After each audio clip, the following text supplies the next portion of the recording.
Бүгінгі жүзан жобасында біз қайдасын әнімен танысамыз. Оның сөзін жазған Шолтан Әлімқұлов, ал әнін жазған Шәмші Қалдаяқов.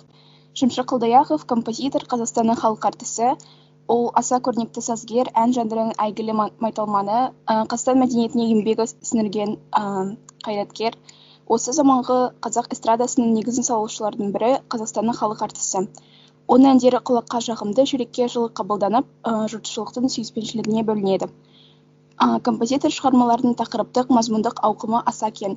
Елге, жерге, отанға, ата-анаға, жарға, дос-жаранға деген сүйіспеншілік Шәмші шығармаларының басты тақырыбы.